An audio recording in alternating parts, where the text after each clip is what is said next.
नमस्कार। आज हम झारखंड के राजकीय चिन्हों और प्रतीकों की दुनिया में एक गहरी पड़ताल करने जा रहे हैं। ये सिर्फ चित्र या निशान नहीं है। ये असल में राज्य की संस्कृति, उसके इतिहास और पहचान की पूरी कहानी कहते हैं। बिल्कुल। और आज का हमारा मिशन है झारखंड के उस नए राजकीय चिन्ह को समझना जिसे 2020 में अपनाया गया था। हम इसके हर एक हिस्से का मतलब जानेंगे, हर घेरे के पीछे का राज खोलेंगे। हाँ, और साथ ही राज्य के जो दूसरे प्रतीक हैं, जैसे कि राजकीय पशु, पक्षी, पेड़, फूल, उनके बारे में भी बात करेंगे। जी, हमारे पास इस पर कुछ काफी विस्तृत नोट्स और स्लाइड्स हैं जो हमें इन प्रतीकों के पीछे की पूरी कहानी समझने में मदद करेंगे। तो चलिए इस दिलचस्प सफर की शुरुआत करते हैं। सबसे पहले तो ये बताइए कि इस बड़े बदलाव की जरूरत क्यों पड़ी? मतलब जब झारखंड ने अपना नया राजकीय चिन्ह अपनाया, तो ये कब और कैसे हुआ? पुराना चिन्ह भी तो था। बिल्कुल था। दरअसल झारखंड सरकार अपनी पहचान को और ज्यादा कह सकते हैं सांस्कृतिक रूप से समृद्ध बनाना चाहती थी। इसीलिए 2020 में ये नया वृत्ताकार मतलब गोल चिन्ह अपनाया गया। 2020 में। और इसकी कोई खास तारीख थी? हाँ, इसे लागू करने की तारीख थी 15 अगस्त 2020। 15 अगस्त स्वतंत्रता दिवस पर। ये तो बहुत सांकेतिक है। जी बिल्कुल। और इसका अनावरण एक दिन पहले 14 अगस्त 2020 को रांची के आर्यभट्ट सभागार में हुआ था। उस समय के राज्यपाल द्रौपदी मुर्मू जी ने इसे जारी किया था। अच्छा, तो इसके पीछे कोई कानूनी आधार भी होगा? हाँ, इसे लागू करने की जो शक्ति है वो बिहार पुनर्गठन अधिनियम 2000 की धारा 85 से मिलती है। और साथ ही भारत का जो राज्य संप्रतीक नियम है 2007 का, उसके नियम 4/2 से भी। और पुराने चिन्ह का क्या? वो कैसा दिखता था? एक बार याद दिलाइए। पुराना चिन्ह फरवरी 2002 में स्वीकृत हुआ था। उसे एनआईडी अहमदाबाद के अमिताभ पांडे ने डिजाइन किया था। उसमें 4 जे अक्षर थे जिनके बीच में अशोक चक्र था। ठीक है, तो अब इस नए चिन्ह पर आते हैं। ये गोलाकार है, जो मुझे लगता है राज्य की प्रगति का प्रतीक होगा। और मैंने सुना है इसमें अंदर से बाहर की ओर कुल 7 घेरे हैं। चलिए एक एक करके इन घेरों को समझते हैं। बिल्कुल, हम केंद्र से शुरू करके बाहर की ओर जाएंगे। ये सबसे अच्छा तरीका है। ठीक है। तो सबसे पहले जो पहला घेरा है यानी केंद्र, उसमें अशोक स्तंभ है और उसके ठीक नीचे सत्यमेव जयते लिखा है। ये तो सीधा और स्पष्ट है। मतलब ये राज्य की संप्रभु शक्ति और देश के विकास में उसकी भागीदारी को दर्शाता है। आपने बिल्कुल सही पकड़ा। अब आते हैं दूसरे घेरे पर। इसमें सफेद रंग के 60 खाली गोल घेरे हैं। 60 खाली घेरे, ये थोड़ा रहस्यमयी लगता है। इनका क्या मतलब हो सकता है? ये शुद्धता और सरलता के प्रतीक हैं। एक तरह से ये झारखंड के लोगों के सीधे साधे स्वभाव को भी दिखाते हैं। अच्छा। और अब तीसरा घेरा, उसमें तो कुछ आकृतियां दिख रही हैं। हाँ, तीसरा घेरा सबसे जीवंत है। यहाँ सौर चित्रकारी के नर्तक हैं। कुल 48 नर्तक, यानी 24 जोड़े। ये राज्य की जो जनजातीय सांस्कृतिक विरासत है उसको दिखाता है। ये सौर चित्रकारी, ये बहुत ही सुंदर लग रही है। ये तो झारखंड की खास पहचान होगी, है ना? यहीं पर एक बहुत दिलचस्प बात है। इस चित्रकारी का संबंध मूल रूप से पड़ोसी राज्य ओडिशा की सौरा जनजाति से है। अरे, ये तो बहुत ही हैरान करने वाली जानकारी है। मतलब राज्य के चिन्ह में एक ऐसी कला है जिसका मूल कहीं और है। जी हाँ, ये देखने में महाराष्ट्र की प्रसिद्ध वारली चित्रकारी जैसी लगती है, पर है अलग। इसे इकॉन या इटालोन भी कहते हैं। ये दिखाता है कि कैसे कला और संस्कृति सीमाओं को नहीं मानती। वाह, इस एक बात ने तो पूरा नजरिया ही बदल दिया।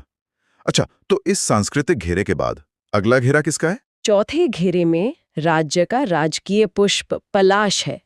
कुल 24 पलाश के फूल दिखाए गए हैं। पलाश, जिसे फ्लेम ऑफ द फॉरेस्ट भी कहते हैं। इसका लाल रंग तो अपने आप में क्रांति का प्रतीक लगता है। बिल्कुल। ये सिर्फ प्राकृतिक सौंदर्य का परिचायक नहीं है।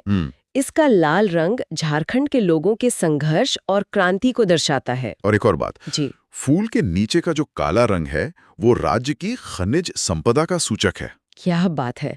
मतलब एक ही फूल में प्रकृति, संघर्ष और खनिज, तीनों बातें कह दी। अब 5वें घेरे पर आते हैं। यहाँ तो हाथी बने हुए हैं। जी, 5वें घेरे में राजकीय पशु हाथी हैं। इनकी संख्या भी 24 है और ये हाथी ऐश्वर्य और राज्य के जो प्रचुर प्राकृतिक संसाधन हैं, उसके सूचक हैं। 24 पलाश के फूल और 24 हाथी, क्या इस 24 की संख्या का राज्य के 24 जिलों से कोई संबंध है? ये एक बहुत अच्छी ऑब्जर्वेशन है। आधिकारिक तौर पर तो ऐसा नहीं कहा गया, लेकिन ये कनेक्शन बहुत तार्किक और सुंदर लगता है। अब छठे घेरे की बात करते हैं। छठा घेरा काफी सीधा है। इसमें राज्य का आधिकारिक नाम हिंदी में झारखंड सरकार और अंग्रेजी में गवर्नमेंट ऑफ झारखंड लिखा है। और सातवां यानी सबसे बाहरी घेरा, वो घेरा पूरी तरह से खाली यानी रिक्त रखा गया है। तो ये हाथी, पलाश के फूल और नर्तक, इन्हें चुनने के पीछे का अर्थ तो हमने समझा, लेकिन इस पूरे चिन्ह में एक रंग बहुत हावी है, वो है हरा रंग। हाँ, हरे रंग का प्रमुखता से इस्तेमाल हुआ है, जो जाहिर तौर पर झारखंड की हरी भरी धरती और उसकी वन संपदा को प्रतिबिंबित करता है। और ये जो चक्राकार विन्यास है, मतलब पहिए जैसा आकार, हाँ, इसका पहिए जैसा आकार विकास के गतिमान होने का यानी निरंतर प्रगति, कंटिन्यूअस ग्रोथ का द्योतक है। बहुत खूब। तो ये तो हुई राजकीय चिन्ह की बात, लेकिन इसके अलावा भी तो राज्य के दूसरे आधिकारिक प्रतीक हैं, उनके बारे में भी थोड़ा जानते हैं। जी हाँ, जरूर। हर प्रतीक का अपना एक वैज्ञानिक नाम और महत्व है। राजकीय पशु जैसा हमने देखा हाथी है, इसका वैज्ञानिक नाम है एलिफस मैक्सिमस। और राजकीय पक्षी? राजकीय पक्षी कोयल है, वैज्ञानिक नाम है यूडेनाइमस स्कोलोपियसिस, अपनी मीठी बोली के लिए प्रसिद्ध है। और राजकीय वृक्ष, वो कौन सा है? राजकीय वृक्ष है साल, जिसका वैज्ञानिक नाम है शौर्या रोबस्टा। इसके कुछ अन्य नाम भी है, जैसे अश्वकर्ण, अश्वकर्णिका और अग्निवल्लभा।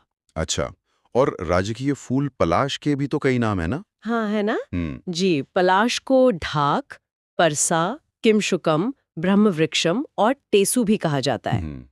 ये जानना भी दिलचस्प है कि झारखंड में आधिकारिक भाषाएं कौन-कौन सी हैं? प्रथम राजकीय भाषा तो हिंदी है, लेकिन इसके अलावा 15 अन्य जनजातीय और क्षेत्रीय भाषाओं को भी मान्यता दी गई है। 15 कौन-कौन सी हैं, कुछ उदाहरण देंगे? इसमें उर्दू, संथाली, मुंडारी, हो, कुडोख, खड़िया, बंगला और उड़िया जैसी कई भाषाएं शामिल हैं। अब कुछ ऐसे तथ्यों पर आते हैं जो वाकई हैरान करते हैं, जैसे ये प्रतीक सिर्फ झारखंड तक सीमित नहीं है।